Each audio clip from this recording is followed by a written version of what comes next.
Hey, this is Father George Corrigan with some Sunday thoughts for the readings from the sixth Sunday of Easter.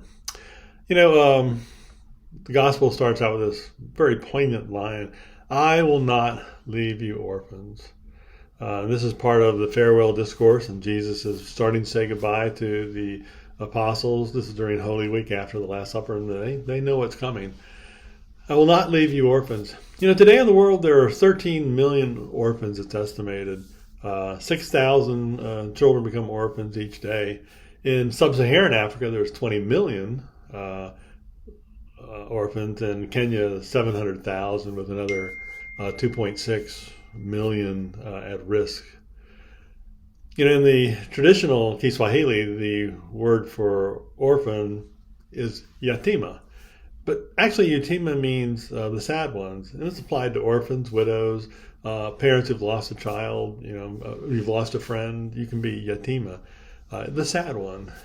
When the English came, you know, for their records, nope, they wanted a specific word that meant orphan, a child with no parents. So, you know, people being rather accommodating, they were suggested, and they borrowed a word from the Turkish, mfiwa. Mfiwa is one that literally means a child with no parents. And so when you look in the English records, you never see yatima, you see mfiwa. But people always continue to use yatima for the word because it didn't make sense to them. They said, well, what do you mean? He may not have parents, but he's got family. He's got brothers and sisters and aunts and uncles and grandparents. He'll always be cared for. He'll always be loved. And so, you know, I'll never leave you orphans. And the Kenyan people go, yeah. So, you know, First Peter, the second reading, says, you know, always be ready to give a reason for the hope that you have within you. Me, I think, well, you know, times in my life I am yatima. I am the sad one. But I am never mfiwa. I am never alone. I certainly got my own biological family, you know, sisters and cousins and all the rest. I've got my Franciscan family of the brothers. I've got this thing called, you know, the Catholic Church and you know, St. Francis of Assisi Parish. I can remember when I was just arrived in Kenya, you know, I had no language skills. Maybe I knew jambo or asante, meaning thank you.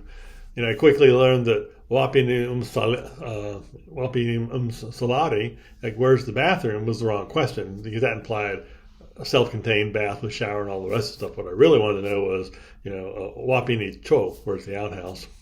But I remember my first mass, participating in Swahili. I had no idea what the language was, but I absolutely knew where I was. I was in this universal home, and in the Eucharist, you know, even far away from home, I knew I was cared for and I was loved.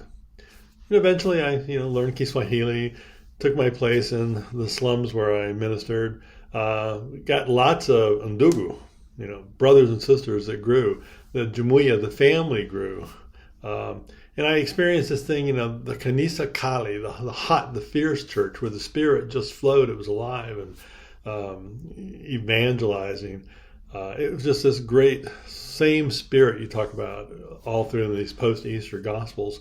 And so it's that Spirit of truth that reminds us and teaches us and binds us together as family. That, you know, we're never orphans.